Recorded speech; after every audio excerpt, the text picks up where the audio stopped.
Qo'rquv bu nima bilasizmi? Qo'rquv bu noaniqlik. Va bu qo'rquvni yengishni quroli bor. Bu taqdir. Va bu taqdirni sotib olishni yo'li iymon. Ya'ni iymoningiz bilan sotib olasiz taqdirni.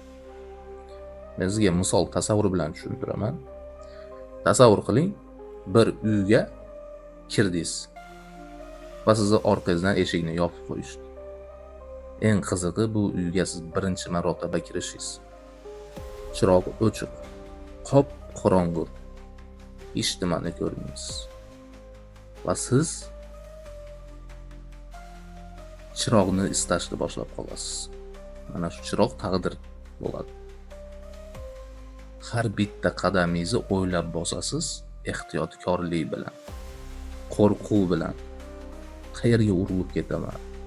Qayerga yiqilib tushaman? Qayerga boshim tegadi?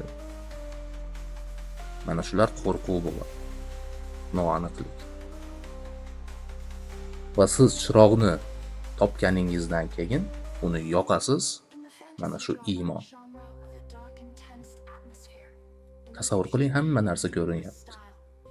Qo'rquv yo'qoldi. Taqdir kelsak, Umar roziyallohu anhudan so'rashganda taqdir haqida. Men taqdirni shunday tushunaman degan.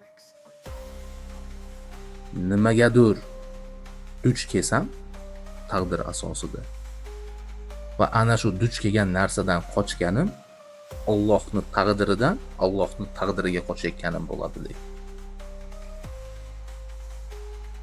Tushunyapsizda? Mana shu taqdirga iymon keltirsangiz, hayotingizdagi barcha qo'rquvlarni yengasiz. Chunki bilasizda, Alloh meni taqdirimni qachon, nima bo'lishimni yozib qo'ygan.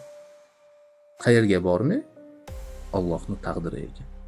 Nima yomonlik ko'rmay, nima yaxshilik ko'rmay, Allohning nimasi ekan? Taqdiri ekan.